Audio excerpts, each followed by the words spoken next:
मन ही मन ये वंदना, मन ही मन ये वरदान मांगते हैं कि सीताराम जी के चरण कमल में प्रेम हो, मार्ग में भील कोल आदि वनवासी का वान ब्रह्मचारी सन्यासी और विरक्त मिलते हैं। उनमें से जिस से प्रणाम करके पूछते हैं ये लक्ष्मण जी, राम जी और जानकी जी किस वन में वे प्रभु के समाचार कहते हैं और भरत जी को देखकर उनका फल पाते हैं। जो लोग कहते हैं कि हमने उन कुशल को देखा है, उनको ये श्री राम लक्ष्मण के समान ही प्यार मानते हैं, प्यारे मानते हैं। इस प्रकार सबसे सुंदर वाणी और उससे श्री राम जी के वनवास की कहानी सुनते हैं। और उस दिन वही ठहर कर दूसरे दिन प्रातःकाल श्री रघुनाथ जी का स्मरण करके चले। साथ सब लोगों को भी भरत जी के समानी श्री राम जी के दर्शन की लालसा लगी। सबको मंगल सुकून हो रहे, सुख देखने वाले सामान सहित भरत जी को उत्साह हो रहा और राम जी मिलेंगे और उनका दाह मिट जाए। जिसके जी में जैसा है मनोरथ करता है। राम का निशान उसी समय स्वाभाविक ही सुहावना पर्वत शिरोमणि कामदगिरि दिखलाया, जिसके निकट ही पयस्विनी नदी के तट पर सीता जी समेत दोनों भाई निवास करते हैं। सब लोग उस पर्वत को देखकर जानकी जीवन श्री राम जी की जय हो ऐसा कहकर दंडवत प्रणाम करते हैं। राज समाज प्रेम से ऐसा मग्न है मानो रघुनाथ जी अयोध्या को लौट चले। भरत जी का उस समय जैसा प्रेम का वैसा शेष भी नहीं कह सकते थे। कवि के लिए ये वैसा ही अगर मैं वैसा अहंता और ममता से मलिन मनुष्य के लिए ब्रह्मानंद। सब लोग रामचंद्र जी के प्रेम के मारे शिथिल होने के कारण सूर्यास्त होने तक दो ही कोस चल पाए और जल सुपास देखकर रात को वहीं रह गए। रघुनाथ जी के प्रेम भरत जी ने रघुनाथ जी के प्रेमी भरत जी ने आगे गमन किया। उधर श्री रामचंद्र जी रात शेष रहते ही जागे। जानकी रात को सीता जी ने ऐसा स्वप्न देखा जिससे वे श्री राम जी को सुनाने लगे। मानो समाज सहित भरत जी यहाँ आए हैं। प्रभु वियोग की अग्नि से उनका शरीर संतप्त थे। सभी लोग मन में उदास और दुखी हैं।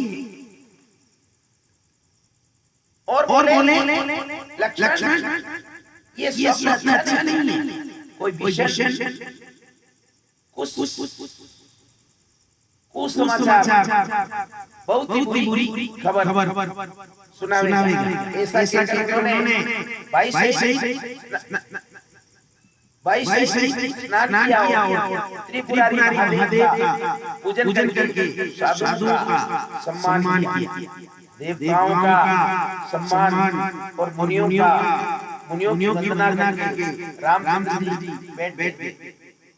तुलसीदास जी कहते हैं कि सुंदर मंगल वचन सुनते ही श्री राम जी मन में बड़ा आनंद हुआ। शरीर पुलकावली चाह और शरद ऋतु के कमल के समान नेत्र प्रेमास्त्र से भर गए। बोलो श्री रामचंद्र भगवान की जय।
रामचंद्र जी पुनः सोच के बस हो गए कि भरत के आने का क्या कारण है।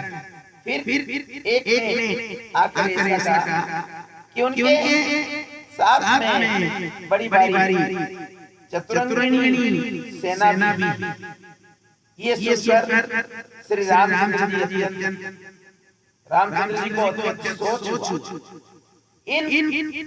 इधर पिता के वचन और इधर भाई भरत का संकोच, भरत के स्वार्थ मन में समझकर तो प्रभु श्री रामचंद्र जी चित्त को ठहराने के लिए कोई स्थान नहीं पाते।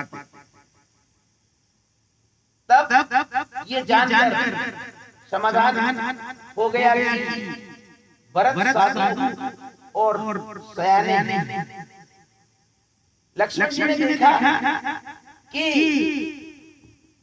प्रभु राम के हृदय में चिंता है। समय के अनुसार अपना नीतियुक्त विचार कहने लगे। हे स्वामी, आपके बिना पूछे में कुछ नहीं कहता हूँ। सेवक समय पर पिटाई करने से ठीक नहीं। हे स्वामी, आप सर्वज्ञों में शिरोमणि हैं। मैं सेवक को अपनी समझ की बात कहता हूं। हे नाथ, आप परम सुहृद, सरल हृदय तथा शील और स्नेह के भंडार हैं। आपका सभी पर प्रेम है और विश्वास है। बोलो श्याम रामचंद्र भगवान की जय।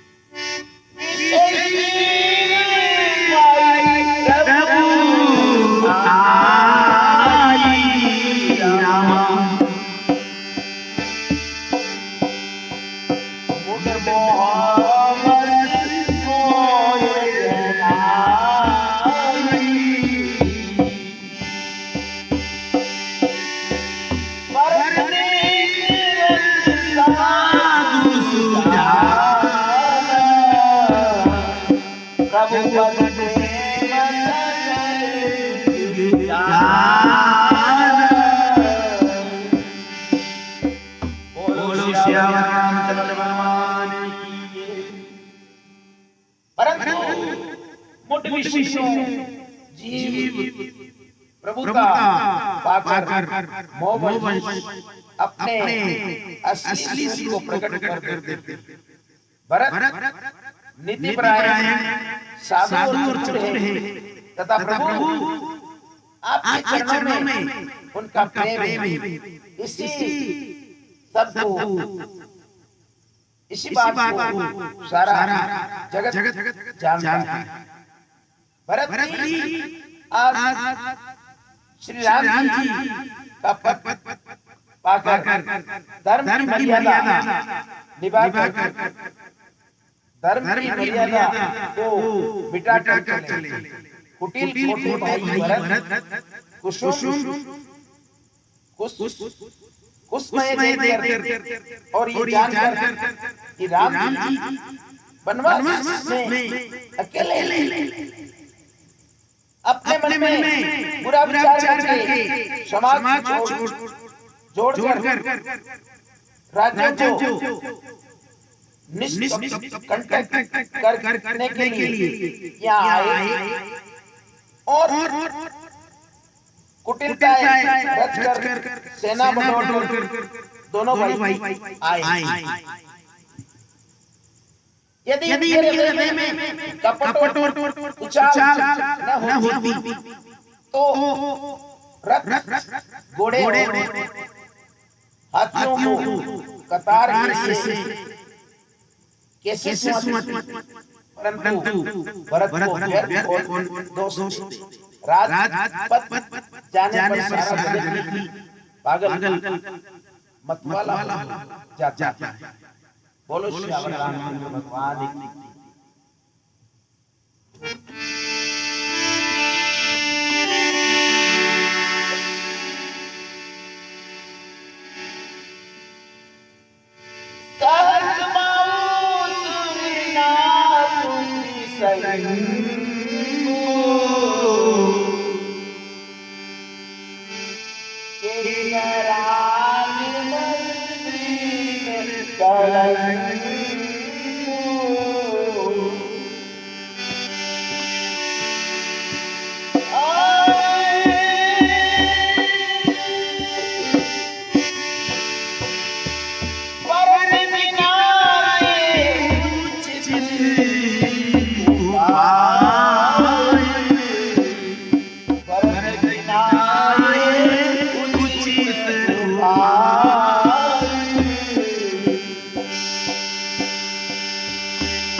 बोल श्याम रामचंद्र भगवान की जय हो।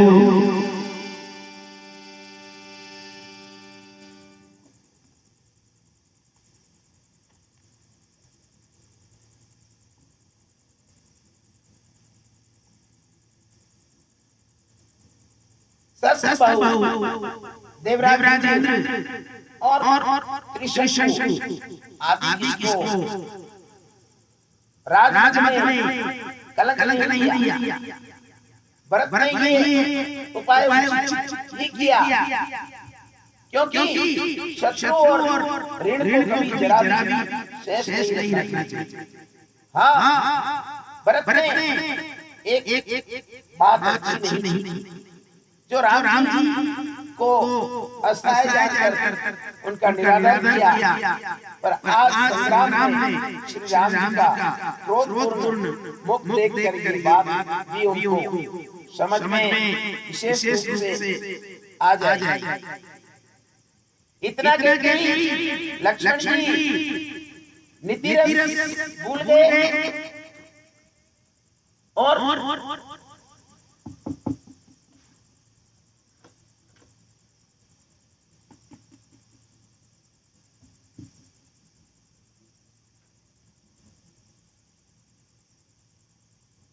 वे प्रभु राम जी के चरणों में वंदना करके चरण रज को सिर पर रखकर सच्चा और स्वाभाविक बल कहते हुए बोले, हे नाथ, मेरा कहना अनुचित मानिए। भरत ने हमें कब नहीं प्रचारा है, छेड़छाड़ नहीं है, आखिर कहाँ तक सहा जाए और मन मारे रह जाए। जब स्वामी हमारे साथ हैं और धनुष हमारे हाथ में, क्षत्रिय जाति रघुवंश में जन्म में श्री राम का अनुयायी सेवक ये जगत जानता है। धूल के सामने नीच कौन है, और परंतु वह भी लात मारने पर सिर ये कहकर लक्ष्मण जी ने उठकर हाथ जोड़कर आज्ञा मांगी। मानो वीर सोते से जाग उठा, सिर पर जटा बांधकर कमर में कस लिया और धनुष को सजाकर तथा बाणों को हाथ में लेकर कहा, आज मैं श्री राम का सेवक होने का यश लूं। अच्छा हुआ मैं सारा समाज आकर एकत्र हो गया। वैसे ही भरत जी सेना समेत और छोटे भाई सहित गिरफ्तार करके मैदान में पछा डूबा और लक्ष्मण जी अत्यंत क्रोध से दम कमाया हुआ देखकर और उनकी प्रामाणिक सौगंध सुनकर सब लोग भयभीत हो जाते।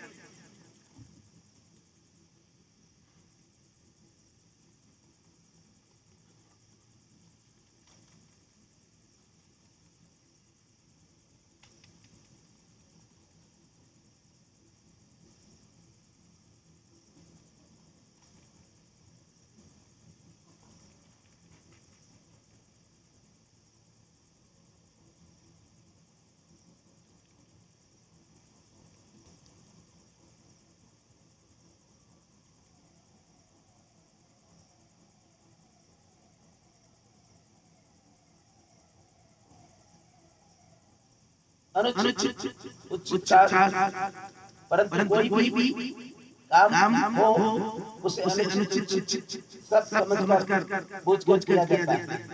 तो सब कोई अच्छा कहते हैं, वेद तो विद्वान कहते हैं, जो कि बिना विचारे जल्दी में किसी काम को करके पीछे बढ़ जाते हैं।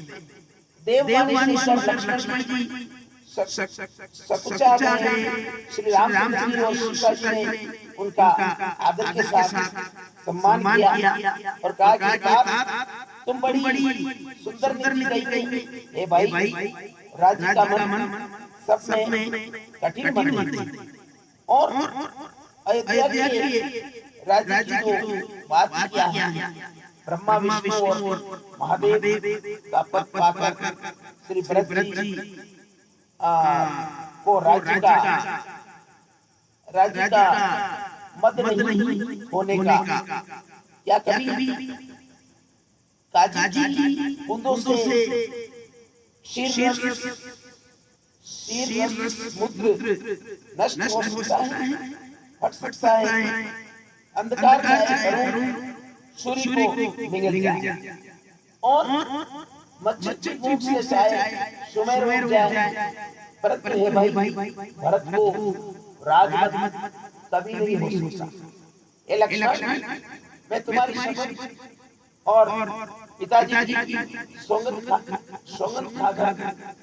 खाकर भरत के सामने पवित्र और उत्तम भाई संसार में नहीं। गुरु रूपी गुण रूपी दूध और अवगुण रूपी जल को पिलाकर विधाता इस दृश्य प्रपंच को रचा है, परंतु भरत ने सूर्य रूपी तालाब में हंस रूप जन्म लेकर गुण और दोष का विभाग कर दिया। बोली श्यावर रामचंद्र भगवान की।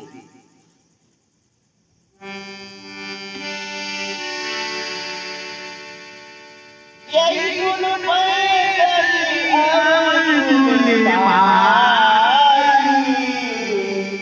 मुझे जैसा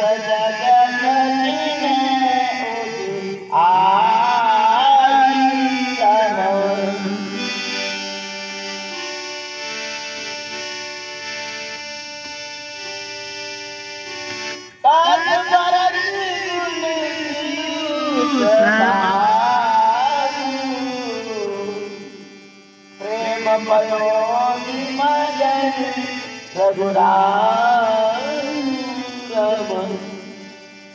बोलिए श्यावर रामचंद्र भगवान की। गुण रूपी दूध को ग्रहण करके और अवगुण रूपी जल को त्याग करके भरत ने अपने यश से जगत में उजाला कर दिया।